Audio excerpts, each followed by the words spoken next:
Another showbiz anecdote. How bizarre. Three in one day.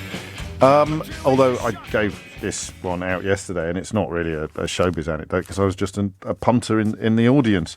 That Jonathan Pie thing I saw the other night, I hope you're familiar with Jonathan Pie, the sort of satirical news reporter who occasionally sort of forgets that the camera is still on. The show is brilliant. There's only a few dates left in the tour, so I don't know if he needs any help from me in filling the theatres that he's still to perform in. But it really, I can't remember the last time something stayed with me. It's partly because of what I do for a living, and he talks a lot about obviously media issues. But when you consider the specifics of what I do for a living, that interplay between fact and opinion is obviously my bread and butter. And he said some stuff about privilege and indeed white privilege that I don't actually agree with. It's fun to be challenged. Fun's the wrong word, of course. It's important to be challenged, and sometimes it's really enjoyable. I think we're all in danger of losing sight of that, that sort of platonic dialogue, the using each other to move to a better understanding of an issue, starting at points of disagreement. It's the dialectic, isn't it? The Marxist dialectic, thesis, antithesis, and then you move towards synthesis. Is that right? I think it is. Yeah, Keith says that's right. 6 minutes after 11 is the time. So I obviously know, I know that white privilege is a fact because I have it. Now, I have lots of other privileges as well. Jonathan Pie points out in this show that there's such a thing, if you like, as thin privilege. Sometimes the way we talk about overweight people in this country, in every corner of this country, can be pretty unpleasant. I write in my last book, How Not to Be Wrong, The Art of Changing Your Mind, about how I used to be unspeakably vile about overweight people on this programme. And at the time, in that particular cultural climate, 5 years ago, 10 years ago, absolutely unremarkable. Nobody would bat an eyelid. People would laugh along and cheer you to the rafters for being performatively rude. So that could be called thin privilege. So you've got white privilege, you've got thin privilege, I've got male privilege. And none of this means that every thin white male,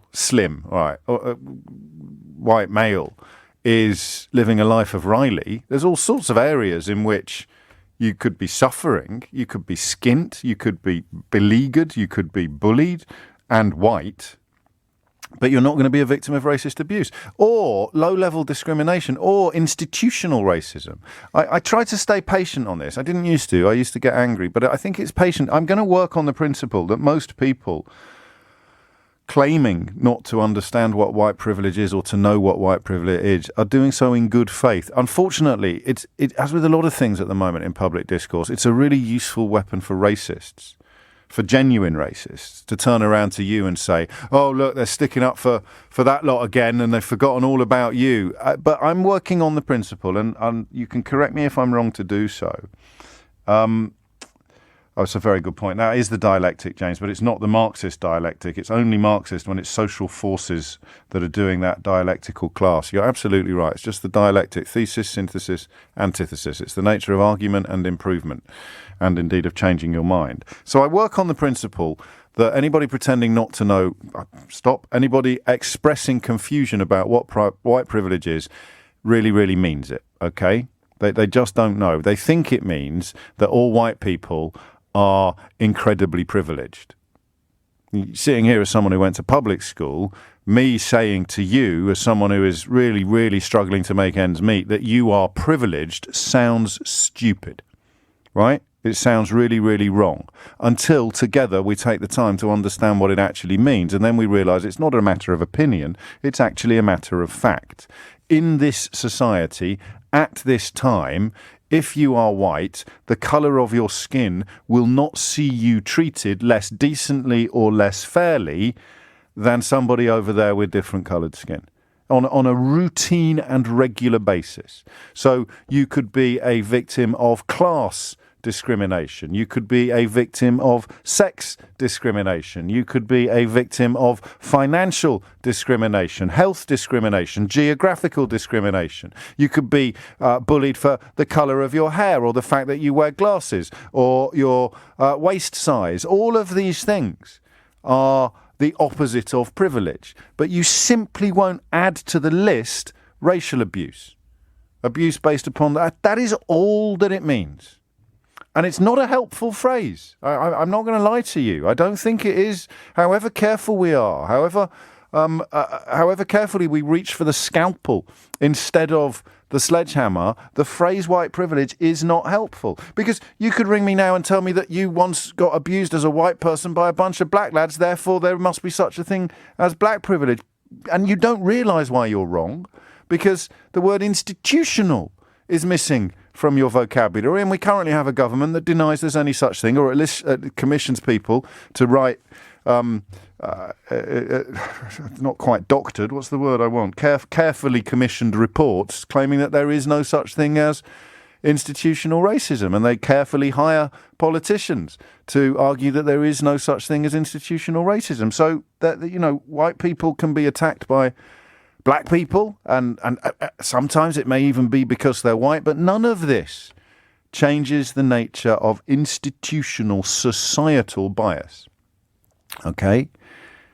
And that's all it is. So all it is saying is that here is one little area of discrimination and unfairness that will never apply to you. So 2 examples off the top of my head. As a white person, not just a white man, I will never turn up at a city law firm where I work on a night of a social entertainment evening for introducing new members of staff. I will never turn up at the front desk and be told that the catering staff need to go to a different entrance. That is never, ever, ever going to happen to me, right?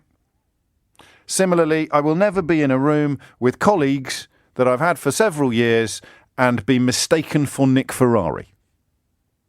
Nobody is going to stand on a stage and introduce me and then have someone whisper in their ears, actually, this one's Nick's gig, and he'll go, oh, well, I can't tell the difference. That's never going to happen to me. Okay? But it's happened to Nadeem Zahawi. It happened to Nadeem Zahawi when him and Sajid Javid were in a room, and the Tory MP James Gray was charged with introducing one of them, and he got them the wrong way round. Okay? Make of that what you will. Although the charity involved decided to distance themselves from James Gray because they felt that this was an example of the kind of thing that we are talking about. So that is all it is. And the invitation to get cross is dangerous. The invitation to you and to me as white people to get cross about being told that we're privileged without really thinking about what the words mean, it's really dangerous because it works. I get it. I told you, didn't I, once, that I got turned down for a job during the period of my career when I was involved in more doomed pilots than the Japanese Air Force during the Second World War. I was told that 2 things happened to me. One was Channel 4 said, we love the pilot, we love everything about the programme, but can we find James in black? And I felt this was discrimination against me. I thought this was outrageous against me. And I still could if I was in the right mood, if things hadn't gone well for me, if I was licking my wounds about something else, I still could, rather than simply seeing it as an attempt to redress an epic and entrenched imbalance. I took it very, very personally. How dare you call me privileged? I haven't got white privilege. I just lost out on a job because of the colour of my skin. But that's an exception, you see, or an attempt to fix a situation. It's not a description of the situation or indeed the rule. And the other one, which really rankled with me actually, was when a gay female colleague of mine greeted news that I'd got a decent job many years ago in a different arena with just what we need, another white straight man on the telly. And I mean, because that particular ex-colleague has had way more, this is back in the days when I wanted to be on the telly, and she'd had way more TV work than I'd ever had. I just felt that was really unfair. But actually, I see now that I was just the unfortunate face in the firing line for a force for good. And you see, here's the thing. That's a privilege. It's only because what's happened to me subsequently, it's only because of where I am now that I can say, actually, that probably was fair enough. A, that comment, and B, that decision. If I was still dreaming of being on, I don't know, TVAM or whatever, then it would still feel wrong. So I think it's really, really unhelpful for Nadeem Zahawi, as Secretary of State for Education, to tell schools that they shouldn't teach children about the reality of white privilege. They should simply teach it as a contested view, as if it may not exist. I really think that's dangerous. But partly because of Jonathan Pye making such a brilliant intervention on the subject on Wednesday night, I'm not 100% sure anymore. He was adamant that it is inappropriate to use this phrase. Absolutely adamant. And don't give me that he's a fictional character. It's a more carefully thought through analysis of society than anything I've read in a broadsheet newspaper in the last 3 months. He was adamant that it is. So the question of whether it does more harm than good, even if it's true, is one I'd never thought about before. 03456060973. How do you prove to somebody that it is a matter of fact if they are genuinely and sincerely unconvinced? And as we often do on this programme, the conscious and deliberate racists will be excluded from this conversation. So people who are genuinely confused about it or genuinely sceptical that it exists, how do you convince them that it does? I've just tried. I've given you 10 minutes of my best stuff, but I'm a middle-aged white bloke. What do I know? So how do you do that? 03456060973. And what do we think, and everyone can join in on this, what do we think about this notion that children shouldn't be taught it's real? They should be taught that it is a contested view, a matter of opinion, because pretty much all of the major problems this country is facing at the moment have hinged upon treating matters of fact as matters of opinion. It's why the climate crisis is accelerating. It's why the reality of Brexit has turned out to be the complete opposite of what the sellers of Brexit said it was going to be. It's why I ended up sitting in a television studio with the former Director General of the World Trade Organization explaining how the World Trade Organization works, and having to introduce Andrea Leadsom in the same segment to offer an alternative point of view on how the World Trade Organization works to the one put forward by the former Secretary General, not Director General, of the World Trade Organization. So I'm tempted to slot white privilege into the same space and say it's not actually a matter of opinion. It's so obviously real. It's so obviously a matter of fact that what possible purpose can be served by teaching otherwise? And again, I very nearly said pretending. I'm going to throw open the phone lines now, and you can come at this as ever from every angle that you please. Try and keep it friendly. As I've said, people who are deliberately and consciously racist sadly are not part of this conversation, but hopefully you can keep listening to it, and we might just maybe chip away at some of the prejudice and unpleasantness that has been poured into your ears, because nobody's born that way. And ideally, by the end of it, we'll have a clearer view on whether or not the current Secretary of State for Education, who was mistaken for the current Secretary of State for Health by a colleague who is in both the same party and was in the same room at the time, is wrong to suggest that a white colleague and a fellow brown-skinned cabinet minister, in the case of Nadeem Zahawi and Sajid Javid, is he right to suggest that white privilege should not be taught as a fact? And if so, why? And the person I'd possibly like to speak to most, I know I'm really late, sorry, is the person who knows white privilege is a fact, but actually supports the idea that it shouldn't be taught as one. I'm not going to get that call, am I? And thanks to all the callers who've pointed out it was the Hegelian dialectic. I think Nick is probably the one who's expressed it best. The thesis, antithesis, leading us all towards synthesis argument. So Nadine Zahawi's claim today is that white privilege is a thesis, and that there is an antithesis to that, which would be actually it doesn't exist, and that would lead us towards a synthesis which either picks one side or the other, or somehow manages to construct a conclusion which accommodates both. 23 after 11. If you need to understand more about this, then keep listening, or indeed consult the chapter on the subject in my last book, How Not to Be Wrong, The Art of Changing Your Mind, which I'm going to have to plug a little bit in the coming days, because come next Thursday, it's going to be the board game, the Mystery Hour board game, that to which I have to dedicate most of my plugging energies. David is in Egham. David, what would you like to say? We may never know. 23 minutes after 11 is the time. There's currently one phone line free, which you can grab while we try and sort out David's phone line. 0345 6060973 is the number that you need. Just bear with me for one moment. We'll get this sorted for you imminently. The basis for the conversation, of course, is the fact that Nadeem Zahawi is saying that schools, as Education Secretary, is saying that schools must not teach children that white privilege is a fact. Phil's on the Wirral. Phil, what can you tell us? Hi, James. Just a story that might illustrate white privilege. Speaking as a white person, obviously sometimes you're not aware of what it means until you're actually put into a situation. Yes. Now, I was on jury duty a few years ago, and we sat in on 3 cases, 2 of them involving white accused and one with a black person. Yeah. Now, when we came to our deliberations in all 3 cases, and I have to say in all 3 cases the jury was totally white. On the 3rd case, a young black guy... hang on, I'm just going to pause you there, because I could be wrong, but I wonder whether anybody's ever encountered a jury that was totally black. Well, yeah, this was a point I might have made. I mean, I think the demographics and the way they select, obviously there's a higher percentage of white people in most areas. Of course, but still, that's that would be part of the proof of the privilege, wouldn't it? Is that you run the risk.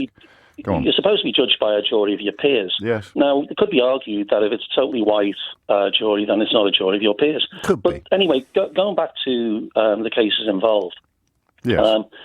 On the 3 accused, and we came to the deliberations, only in one... I'll set the test for you. Go on. Only in one of those cases was it mentioned the colour of the man's skin and the phrase, "that's what they're like." Now, you've got a 1 in 3... Well, it's a 50-50 there, James. Which one do you think they mentioned it in?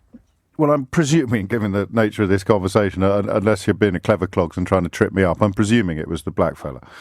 Well, I'm not that clever, and you're right. But to come back at you and to use a word that I'm not fond of, but I think given that you're ringing from the Wirral, it's the correct word to use. It could have been a scally. Well, you could say that, but even that wasn't... but that phrase, a scally, and the description of someone as a scally could apply equally to somebody who was black. That's very true, yes. And also, it might become apparent during the evidence and the way the person acts that they are a scally. Yes. But this wasn't on how the person acted. If you want to go down that line, the black guy accused was a 3rd year engineering student. And to go even further down that line, if he had been a scally, he would have been on the receiving end of prejudices because he was a scally and because he was black, whereas the white scally would only have been on the receiving end of prejudices because he was a scally, and that is white privilege. And that's why it's so hard for the scally to understand why he's got privilege. Exactly. Now, we come down to another one. It was my kind of 12 Angry Men moments, Henry Fonda. I've always fancied one of those. Well, yeah, James, but there's a caveat to that. So there are 12 of us in a room. Before the evidence is really reviewed, one of the guys, alpha male, well, he's black, and that's what they're like. Whoa. And the dangerous thing there was, I identified him. You're obviously a racist. Sure. One of the other jurors nodded in agreement. Yeah. Well, more dangerous than that, 9 of the other jurors didn't say a word. Got you. So I felt, well, that's institutional. That's institutional racism. Exactly. So I said, well, let's simplify this. If we are here to find the man guilty of being black, it would be rather easy because he'd probably plead guilty to that. Yeah. We're not here to find him guilty of being black, or that's what they're like. I like it. We're here to review the evidence, and on the strength of that evidence, which was very weak, by the way, we're here to find him guilty or not guilty. Slowly but surely, people came round to reviewing the evidence, which was awful. It was obvious to me before we went into the room that the man was innocent. Right. So there was my Henry Fonda moment of changing the whole jury around to my way of thinking. And how did the original alpha male proceed? He was the last one to be convinced of this. Right. And his last go at trying to justify himself was saying, I don't want to leave this room thinking I've let a guilty man go. Yes. To which I replied to him, if we let a guilty man go, but we judge the evidence and the statements on their true value, then it's not our fault. It would be the fault of the police and their evidence. It would be the fault of the prosecution. But if we honestly do our job and just do it on the value of the evidence that is presented in front of us and not on the colour of his skin or his background, we can walk out of this room feeling we've done our job to the best of our abilities. To which he did come around, and he said, OK, for the sake of getting out of here, he's Ed Begley. He's not guilty. Ed Begley, juror number 10. Now here's the thing. I know I've been honest. The caveat that I'm going to use on this, they were prepared at the beginning to find a man guilty when another man had come forward during the case and said he was the guilty party. Good grief. Good grief. Even the scriptwriter might have balked at that moment, wouldn't they? Seriously, I forget who wrote 12 Angry Men. So, you look at it, and if that's not an example that proves that there is a thing. But here's the thing. No, of course it proves it, but that's why it is a fact. But that's why it is so dangerous that Nadeem Zahabi wants to teach it as a matter of opinion. But your Ed Begley man, your alpha male, he wouldn't probably now, if he was listening to this, he may not recognise himself in the story that you tell, but even if he did, he probably wouldn't be thinking, oh yes, actually, after all, white privilege does exist, would he? No, he wouldn't. Can I just mention one more thing? 10 seconds, because I've got the news, and Keith's having a right Can we get rid of, as a contributing factor to this, can we stop mentioning those of you who do black-on-black crime, because it adds to the conception of that's what they're like. We never mention white-on-white crime. Which is almost all crimes, or at least a huge majority. Yeah, I mean, you're preaching to the choir on this one, Phil, but it's a good point that you raise. And a cracking tale, actually, with a storyteller's gift, I think we can all agree. Arguably disingenuous texts corner has proved to be a very popular recent addition to the programme. So here's one. I'm a white middle-aged woman that has been turned down for 3 jobs because I'm white. I mean, you'd have to give me some evidence of how you know that it's because you're white, but I'll take it as read. I'd done a presentation a year or so back with another white female colleague. We were introduced wrongly, only to be told, sorry, we got it wrong, but muddled you both up because you look the same. So, Mr. O'Brien, I'm suffering racism because of my skin colour and sexual orientation. It's not just those from BAME communities, too many using racism as an excuse now. And first point of attack, thank you, although I don't believe for any second that you'll read this out because it doesn't fall in with your viewpoint. Listen, if that's true, I mean, I cannot resist the urge to give you some advice on how to check your spelling in job applications if you really are being turned out. Yes, I can resist the urge. But if that's true, then what you need to do is tell that story in a room with 20 other middle-aged white women in and see how many of them go, yeah, I know. Yeah, that's happened to me. That's happened to me loads as well. Because that's the difference between individual and institutional. And you know, I'm not convinced that everything you say in your text is verifiable, but I am convinced that might help you understand why it's not relevant to the conversation that we're having. You know, if that is the common experience for people like you, and almost all people like you have a story like that, you're a bit like the bloke ringing in when we're talking about sexual harassment, who tells me that he once got his backside pinched in a pub. That's who you are in this conversation. Well, I don't know why we're just talking about all the women. It happens to men as well. I got my backside pinched in a pub once and I really didn't like it. Do you see? Possibly not, but we live in hope. Sally's in Stourbridge. Sally, what would you like to say? Oh, hi, James. Hello, Sally. So I'm going to throw a little... Just going to try and sort your phone line out, Sally. I don't know what you've done. It sounds like you're talking through a Darth Vader mask or something, or a voice modulator, but we'll fix that up. Indy's in Burntwood. Indy, what would you like to say? Hi, good morning. Hello. Yeah, I'd say about 5-6 years ago, I didn't believe that white privilege was a thing. And I'm a brown man myself, and I would, regularly mock other people for having a chip on their shoulder and saying it's not a thing that exists, and you're just, complaining for no reason at all. And then I happened to, get into a relationship with a white woman who's from the, north of England. Right. And over the years, little things have started to add up where my viewpoint is dramatically shifted. And there's 2 things that really stick out on a regular basis. Is one time we were at a train station and the machine was broken to get a ticket, and she had no concerns at all getting on the train, going to the station and explaining the situation, and it'd be all okay. I, on the other hand, was seriously concerned that if I was to do that, on the other end, it would not be okay, and then probably some authorities would get involved. Okay. That was the first instance. And so a sort of institutional presumption that you would have been up to no good, because, to go back to Phil's call, that's what they're like. Yeah, I mean, okay. It's difficult. It's just my experience. Yeah, no, it's all any of us have got. And then the thing that happens on a more regular basis now is that when we go to a nice place to eat, and it's such a small daft thing, but a tab gets opened automatically, and we don't ask for one; it just happens.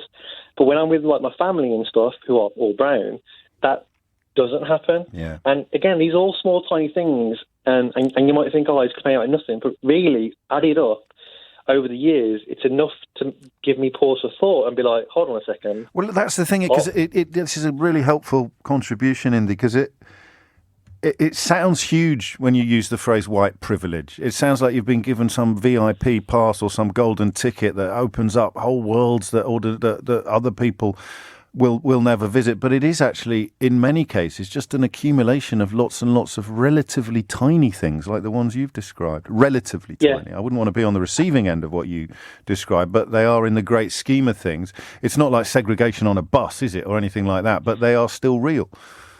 Yeah, it's more like carrying around a handy stamp that says you're trustworthy in a really weird sort of way, and that's all it is.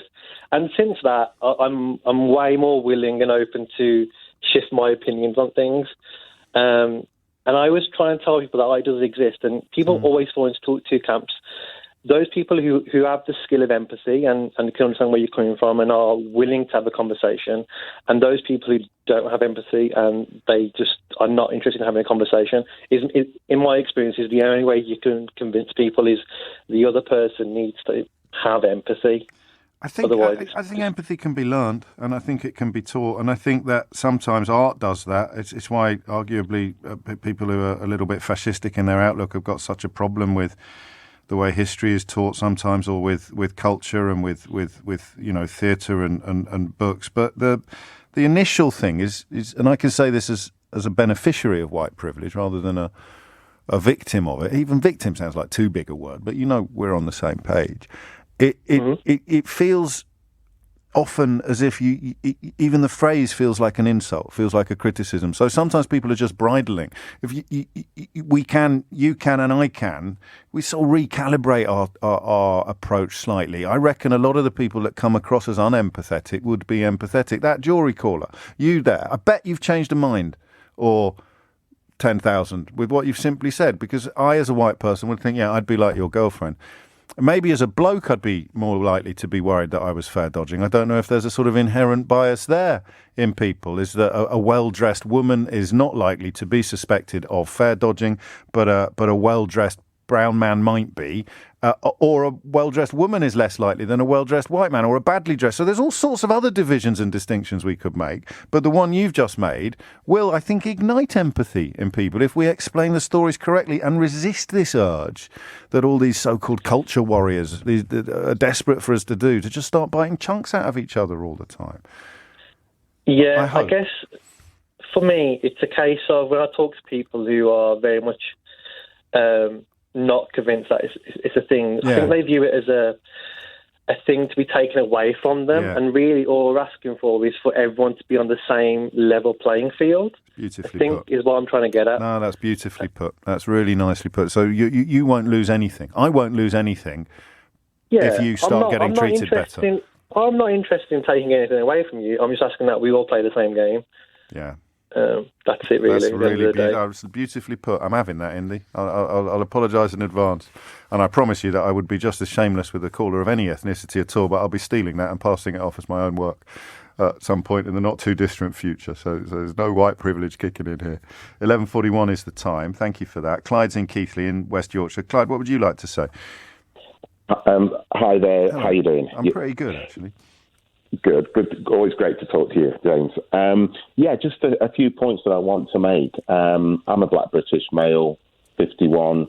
My experience was going through all of my school experience from nursery to when I left at 16, not hearing, and if you can sort of close your eyes and imagine this, sort of not hearing any information or reference at all to the people that reflect your ethnicity or their achievements. So it's not the fault.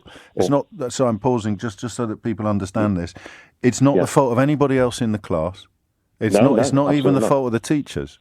But you, as a young black boy growing up in Yorkshire, hardly ever got taught about people in history who look like you. In fact, never, probably.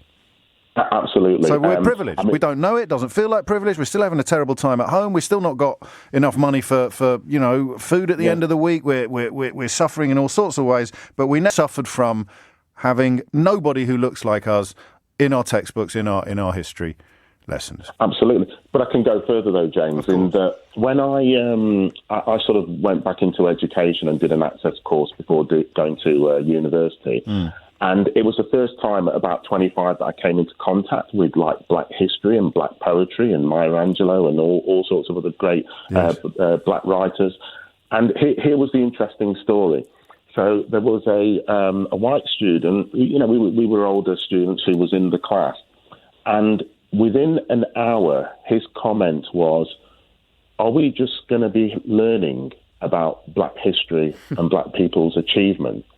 Now, that will stay with me until they say ashes to ashes, dust to dust, because in my head, I was like, you couldn't tolerate for 1 hour listening about black history, and yet I'd gone through my whole school career not hearing anything about what black people had done.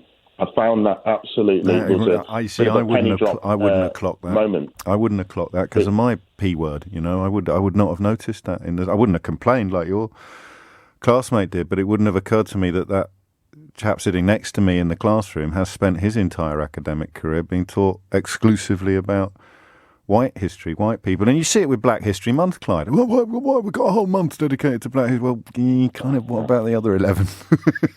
Absolutely. And James, I was going to say that my daughter, who's 15, she was on a school bus. It reminded me of Rosa Parks' experience, and basically was racially abused by some white teen males. Yes. To basically get, literally get off the bus. And I won't really repeat some of the expletives that were sort of given to her. I'm thinking, well, hang on a minute, this is 2021, and that's the experience that she's had. Yeah. I think about, is it Gavin the Gammon with Maro Itoje and Marcus Rashford being mixed up? Does that happen as a broad element? Well, and the point is, of course, as I tried to explain to the lady who keeps getting turned down for jobs because she's white, the nature of institutional versus individual. So there'll be someone listening whose 15-year-old daughter might have been abused by brown lads or black lads on a bus, and he's thinking, well, hang on, there's no such thing as white privilege. It's happened to my daughter. But then it simply becomes a numbers game. It really does just become a numbers game, and that's the difference between institutional and individual. And that, I think, is quite an important takeaway. Clyde, thank you, mate. I hope your daughter wasn't on. I guess it's lucky she can come home and talk to you about it and have a sensible, strong conversation. But I hope she wasn't too upset. Well, I'm really enjoying this hour. Thank you. Some thoughts. Raising people up. This is Indy's contribution, sort of distilled. Raising people up to where you are doesn't involve dragging you down. You lose nothing. So if you've got a problem with the idea of raising people up to where you are, it's because you enjoy the status quo or the hierarchy as it is. And I suppose denying that it exists is one of the best ways of holding on to it, i.e. white privilege. And that leads us, of course, to the notion that if you've spent your whole life privileged, then equality feels like oppression. So I really like that. That's really, really helpful. And again, I'd stress that when I say that I don't really welcome any contributions from racists on this program, I mean people who know they're racist. People who are sort of comfortable or proud of the fact that they honestly do hear the bloke in Phil's jury service saying, well, you know what they're like. And you're sitting there thinking, yeah, you do know what they're like. I don't know that I can help you or reach you directly. All I can do is put so much evidence in front of you in the hope that eventually it becomes impossible to ignore. So the other element of that would be the individual versus the institutional. So hang on a minute, I once got punched by a black bloke, therefore I don't have any white privilege. But the individual is not the institutional. So, if you're telling a story about being on the receiving end of bad behaviour and everybody else in the room who is of a similar ethnicity or sex or background to you has a similar story. This was one of the big breakthroughs for a lot of men of the Me Too movement, wasn't it? When we realised we knew nothing as men and almost all women knew everything on the issue of just constant harassment and threat and fear. So if everybody else in the room who is like you has had a similar experience, or nearly everybody, then it's institutional, not individual. So that would be part two of the process, the institutional versus the individual. 11:52 is the time. Let's have another go. Oh, and part 3 would be a bit of a version of institutional versus individual. The existence of that prejudice over there doesn't in any way disprove the existence of that prejudice over here. Okay, that would be point 3. So if you can put those 3 together, it becomes fairly clear that Nadeem Zahawi is categorically wrong when he says that white privilege shouldn't be taught as a matter of fact. It should be taught as a point of view. The only challenge we're left with is working out who is genuinely confused by that and who is simply pretending to be because they quite like the way the status quo is currently constructed. And then you've got the extra problem with the second category of people who quite like the way the status quo is currently constructed, of whether they are doing so consciously, in which case they're very different from the people doing it unconsciously. And the people doing it unconsciously, much more deserving of effort and attention. 11:53 is the time. Back to Stourbridge, another go with Sally. Sally, what would you like to say? Oh, hello, James. Fascinating subject. Thank you. And I want to throw something else into the mix. Yes. Might not help. Background, I've had 40 years as a teacher, the last 30 working mainly in the area of teaching around racism and discrimination, and mainly because my job was working with Gypsy Roma traveller children. Yes. And the discrimination against them is absolutely vile. I can tell you some horrible stories.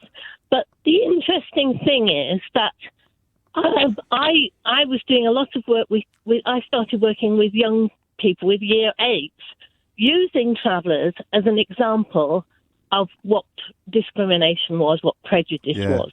And it worked really well with youngsters. A friend of mine who taught medical students at the QE said, we had a terrible time trying to talk to these young people about racism. We had some people who came in, part of the anti-racist movement. I don't know if you remember back in the late 80s, it was, a really big thing. And she said this person was so aggressive and antagonistic that she just made it worse. Could you come in and do something using travellers as an example? Well, it was even worse with them. I've never come across such terrible attitudes towards a group of people who are actually white. Yes, I think, I'm not in the sector professionally. A lot of the prejudice and discrimination directed at the traveller community is off the scale. You would struggle to explain to a member of that community that they enjoyed white privilege, I think, wouldn't you? Absolutely, but I still think that it should be taught in schools and pretty early. For the record, I think I could explain it, but it would be much harder than it is to explain to white people who aren't routinely subjected to gross discrimination by other white people. That's the point, isn't it? It is. I mean, the guy who talked about empathy, he got it spot on, didn't he? I think so, really? Yes. I think so. But that, and again, that is, I think as I get older, thank God, because it would have been quite easy to go in the opposite direction, my faith that you can reach people or you can activate the empathy mode in people gets bigger, not smaller. I think that's why you have to keep trying. You have to keep working, keep finding new ways of talking about old subjects and kick in. And that empathy, well, I know it does because of all the people that get in touch with the programme. It's one of the, if not the greatest pleasure of my job is people getting in touch saying, you've changed the way I think about things. Well, my old producers had a taxi driver the other day and was ordered to bring the message back to me that we're listening to this programme. And it's not really me, it's the callers. It has changed my life. Please say thanks to James for changing the way I look at the world. 11:56 is the time. And I stress again, it's not me, it's the callers that do that. Nick's in Lambeth. Nick, what would you like to say? Hi, James. Thanks for having me on the call.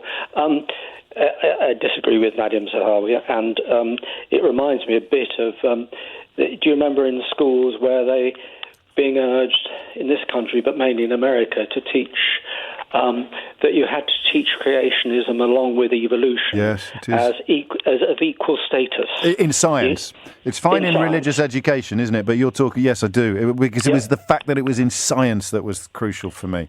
That's it. And, of course, Zahawi is trying to do the same with white privilege, which I think is absolutely there, and I agree with all you say. Just about being in a school and teaching, I think it's a hard call and a big ask. Yeah. I wouldn't start there, particularly with school children who themselves were from underprivileged or disadvantaged or tough communities. Yeah. There they are, many of them maybe in poor housing, breathing in ghastly fumes because the poorer people live next to congested traffic lanes. And some of them will think of themselves as disadvantaged or underprivileged. And to start Correctly, you're quite right. I wouldn't start with privilege. I'd start with colonialism, discrimination, and the forms of discrimination which we've touched on today, ethnic, come at it from the other side, as it were, because telling them they are privileged is unhelpful. I agree with you in many ways. And once they've got that under their belt, if they do, because many of them might have quite racist parents, and hear stuff at home. Sure. Once they've got the simple facts and the more crude and easily understood facts about discrimination and slavery and the aftermath. of slavery. Would that resonate in the current climate, though? Would we need to make some sort of bridge between what feels like, particularly for white people, feels like the dim and distant past, and its legacies today? The pulling down of statues being one of those examples of that bridge being stormed, as it were. Would that resonate? Well, it'd be part of history, and of course, a really good history teacher would help it resonate and make it good. But it's not always easy. But then discrimination, and I'd start with discrimination today before I started telling people who are underprivileged in 93 different ways that in this particular one respect you're privileged. You would need to find better language or better vocabulary. It seems a big ask. Yes, and we're speaking as two privileged white men, I think, Nick. So correct. Yeah. I went to a school just like yours, except James, without the incense. Incense, he said, just for the avoidance of doubt. Many thanks, Nick.